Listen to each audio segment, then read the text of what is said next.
Першы на ўсю ўсходнюю Еўропу касцёл у стылі барока быў збудаваны ў беларускім Нясвіжы. Яго аўтар, архітэктар, італьянец Джованні Марія Бернардоні. Вот сёння мы з вами про это все и поразмаўляем. Джованні Марія Бернардоні нарадзіўся ў 1541 годзе в районе озера Комо. Комо там, где вилла, олигарх и так далее, это паўночная Италия, это Ломбардия. И вот там с того края он как раз походит. И пишет такое, что в 16 стагодзе найлепшие архитекторы, найлепшие такие, знаете, зорки архитектуры, будаўніцтва Италии, и они как раз походили оттуда, с Ломбардии.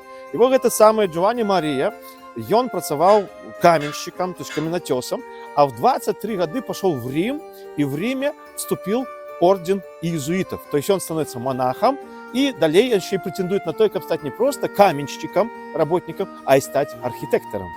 Увогуле 16 стагоддзе становится переломным этапом у истории Европы. Нагадаю, что в 1517 году католический монах Мартин Лютер прибивает свои вядома 95 тезисов супраць індульгенцаў да брама Виттенбергского собора. У чым сутнасць? У тым, что папский престол начал продавать индульгенции, то есть отпущение грехов за гроши. Но это просто выглядит вельми великое непоразумение в Европе, и выразителем этого непоразумения становится Мартин Лютер. Там в процессе вот этого всего падея папа римский его отлучает от церквы, Мартин Лютер публично палит папскую булу у огни, у костры и обвещает про створение новой конфессии христианской, которая вошла в историю как протестанты. Вот с этого момента начинается история протестантизма, история реформации европейской, то есть руха за реформу церкви, за вертание до тых постулатов, до тых принципов, которые заповедовал Иисус Христос. И вот на фоне того, что вельми активно идея реформации захоплювать Европу, особенно паўночную Европу, на поўдні является новая сила. Испанский дворянин, монах Игнаций Лойола в 1534 году стварает новое товариство, общество Иисуса. Праз несколько годов папа римский его затверждает, и является вот с 1540 года уже официально является новый орден католической церкви, это орден иезуитов, товариство Иисуса. Их задача – это вернуть позиции католической церкви, проповедь вот этой вот христианских каштовностей, которые были приняты в католической церкви, акцент на адукацию, акцент на працу с элитами и акцент так само на миссионерскую деятельность. И вот таким чином флагманом уже нового руху в Европе контрреформации, то есть руху супроть реформации, выразителями и флагманами становятся монахи-иезуиты. Итак, Джованні Марія Бернардоні працює на будівництво першого єзуїтського костела, такого експериментального Ільджезу в Римі. И он там занимается на працах 9 годов. Там, как вы разумели, там проект по мотивам Микеланджело, там архитекторы, там Джованні де Виньола, Джованні де ля Порта, там такие зорки европейского масштаба. И за 9 годов Бернардони становится не просто специалистом, становится экспертом. И вот в 1583 году на Рим все подает заявку магнат из Нясвижа Николай Радзивилл Сиротка, что пришлите мне архитектора, мне потребный костел. И вот его отправляют на будаўніцтва костела в Нясвиж, але до Нясвижа он не доезжает, потому что в Люблине кіраўнік езуитов, миссии езуитской, перехопливает Бернардони и думает, такая зорка мне потребна самому. И вот 3 годы он ее, так сказать, эксплуатует, той будують колегіум єзуїтський, той будують інші побудови. І він робить проєкти костелів у Каліше і у Познані. Тобто, іншими словами, от на території Речі Посполитої стартові можливості перші були у польських костелів – Каліш і Познань. Ну, як так отрималося, що іменно це Нясвіжський перегнав і став першим помником барока на всю Річ Посполиту. Поговоримо. Ну і ось урешті у 1586 году Джованні Марія Бернардоні приїжджає у Нясвіж. І що ж він тут бачить у Нясвіжі? Він бачить початок грандіозної будовлі. Миколай Радзивилл Сиротка заложил великий замок по новейшей на те часы итальянской системе фортификации. Плюс планують город обносить валами, вежами оборончими, центральный пляц. То есть тут где у Нясвижа суцельный движ. Сиротка, который в молодые годы объезжав Европу, и он бачив, як це робиться там, і він видатно розумів, який суд відбувається в Італії, і тому і так довго і упарто запрошав менавіта італьянських, римських ієзуїтів до Нясвіжа. Ну і в конце концов, вот гэты самый подарунок до його приїхав. І ось на гэтым месцы, на гэтым пустырі акурат будуецца иезуитский коллегиум. То есть Бернардони приезжает і бачыць, што тут ідзе будоўля, ён его заканчвае. Ну і паступова падыходзіць да галоўнага шэдэўра тут у Нясвіжы, да касцёла Божьего цела, да касцёла іезуітаў. Вось адсюль з алтаря вельмі добра відаць, што такое крыжова-купальная конструкция храмовая, которая стала вот вельми популярна менавіта у иезуитов. То есть, как вы бачите, простора, которая называется неф, горизонтально продолговато, пересекается трансептами, то есть поперек. И когда вы глядите сверху вниз, Google Map, то вы бачите, что в основании это есть крыш. И вот в пересечении нефа и трансептов, бачите, поставлен еще купол. Крыжово-купольная конструкция. Итальянские иезуиты приносят у Нясвіж новую эстетику, скажем так. Чему новую? Потому что, глядите, вот когда мы вспоминаем готичную архитектуру, там, сапраўды, такі посыл был, что велич Господа, велич славы Бога перед мизером человека. Когда приходит реформация, реформаты начинают сказать, что не, все не то. Храм – это не стены, храм – это есть у сердца. И мы приходим разом помолиться в этот храм и молиться Господу. Тому интерпретация, трактовка храма больше как такий дом молитвы. Тому они больше такие спрощенные, там нема алтаря, якби, шмат яких таїнств адменене у новой традиции протестантской реформатской.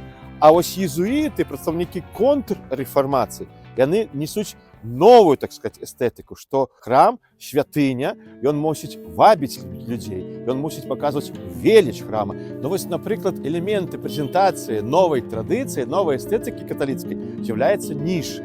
Вот, допустим, вот тут в Нясвіжском костеле с одного боку это есть святый Николай, один из головных святых христианской традиции, а с іншого боку это святый Христофор. До речі, про Христофора цікава історія. Он был бандюга, забойця, и вот неяк покаявся перед Богом, и почал думать, что ж я для людей зроблю, хоть трошки свою вину искупить. И он решил, что там была река великая, бурная, и не было моста. И он решил про эту речку бесплатно, як покуту свою такую, перетягивать лодки людские, там речи переносить. И вот некого хлопчика маленького нес и отчувает, что его ноги литерально по колено в ил заходят. И он на него глянул и говорит, кто ты такой, что такие тяжи на моих плечах? И он говорит, я Иисус, я Христос, я збавца свету, который взял на себе все грехи света. Это значило, что не мучай себе, не ганьби себе, я тебе пробачу, живи свободно. А на верхнем ярусе это уже святые иезуитского ордена. Один из них это Францишек Савье. И он так само жил в 16 стагодзе, як и Игнаций Лайола, як и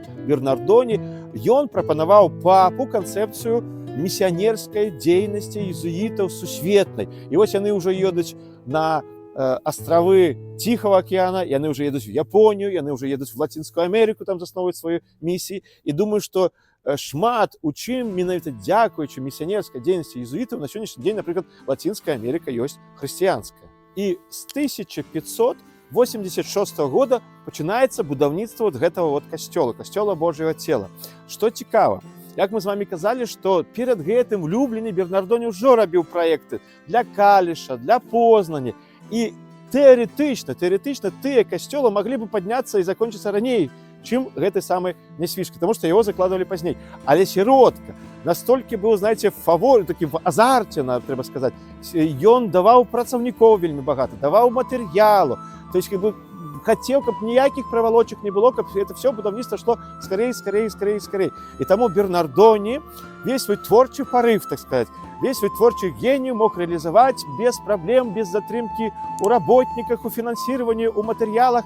И вот за 7 годов гэты касцёл был закончен. И он был закончен до 1593 года. И атрымліваецца, что его стартанули, почали трошки позднее, чем, например, іншыя объекты Речи Посполитой, але закончили первым. И тому мы можем с вами смело сказать, что Нясвіжский костел Божьего тела, костел ордена иезуитов, это первый помнік архітэктуры барока ва ўсёй Рэчы Паспалітай і ўвогуле адзін з першых на ўсім свеце. Каля касцёла Божьего тела стаіць помнік Симону Буднаму, аднаму з самых яскравых дзеячоў рэфармацыі 16 стагоддзя. Я думаю, что это не выпадкова і вельмі сімвалічна, так? То, что Будны символ рэфармацыі, а иезуитский касцёл все ж таки это есть символ контррэфармацыі. І вось такі вот разлом адбыўся і ў сям'і магнатаў Радзівіла. Чаму? Таму што Мікалай Радзівіл Чорны, уласнік Нясвіжа, у 1553 году и он выступает с публичным заявлением, что он переходит на бок реформации, то есть становится протестантом. И он имел настолько мощный авторитет и уплыв сярод магнатэрии и шляхты нашего края, что шмат такие семьи, шмат такие роды так само переходят на бок реформации. Але проходит 12 год, и он помирает, а все его дети и старейший сын Николай Кришна продивил сиротка, и они переходят на бок католицтва. На бок, ну мало того, что католицтва, на бок иезуитского католицтва, то есть на бок контрреформации. И вот уважаючи на то, что батька, допустим, робил типографии, друкарни протестантские, вот тут Будный выдавал свои книжки у меня свежие, то уже после смерти Черного сиротка отправляет с Богом и Симона Будного и запрашает сюда иезуитов-монахов. И вот это архитектор Бернардони, монах-иезуит, и покидает после себе вот этот шедевр, который находится за моей спиной. Цікавий момент. У той самий час у Несвіжі жив такий Ян Франкевич. І він стався монахом-єзуїтом, і він був пекарем. Тобто він для братів пек хліб. І Бернардоні зауважив його талант і почав до себе притягувати, зробив його майстром, там, каменщиком і так далі, вчив науки архітектора. І, бачите, дійшло до того, що от за 13 років, які Бернардоні був в Несвіжі, він зробив такого доброго, достойного вучня. І після Гети Франкевич, будуючи у Вільні, у столиці, костел святого Казимира, который становится одним из самых могутных и пригожих гмахов города. Чи будовал славутый итальянский архитектор Бернардони Несвіжський замок. До этой поры это вельми цікава дискуссия серед науковців. То есть, с одного боку, упоминания этого нема, а с іншого боку, слухайте, он жил 13 годов у Несвіжі. То есть, допустим, у 1593 году он закончил костел, а гэта будаўніцтва заканчивалось недзе по 1600. Пытанне, што ён тут еще 6 гадоў рабіў? Ясная справа, что такі славуты архітектор, зорка, з Італіі приехали, но ясная справа, что сиротка его, так сказать, подобрал на тое, каб ён тут проектовал, контролировал, будовал и обновлял. Ну и як уже заканчивалось будаўніцтва Несвіжского замка, то ў 1599 году Бернардони зразумеў, что ён зрабіў тут все, что ён хотел зрабіць, что ён все мусіў зрабіць, что сиротка его замаўлял, и он поступово збирает свои речи и повертается назад у Польши. И у 1599 году Джованни Мария Бернардони приезжает у Краков, после того, как он 13 годов прожил в Несвіжі. И вот тут он начинает будовать новый иезуитский костел у этой новом стилистице, у стилистице барокко. Вот как мы с вами бачим, то есть он, конечно, набил руку на ранейших проектах, тут уже идет развитие жанра, колоннады, вот группы святых, вот декоративных элементов богато, и вот он тут будуется. Але у 1605 году, когда уже подняли стены, подняли фасад, уже своды вывели и рихтовались поднять барабан, раптовно по стене пошла трещина. То есть была помылка в архитектуре, и подмурки не вытрымали вот этой нагрузки. Это не его вина была, потому что начинали будовать этот костел еще до Бернардони. Подмурки задевали іншие люди. И вот он дает команду раскопать вот это все как бы ямина вокруг подмурка, пералить гэты подмурок и таким чином как бы вывести эту помылку. Ну, але в этом же 1605 году он, на жаль, помирает, и тому уже завершение этого костела было не при им, а у его наступцами. Вот такие вот Джованни Мария Бернардони.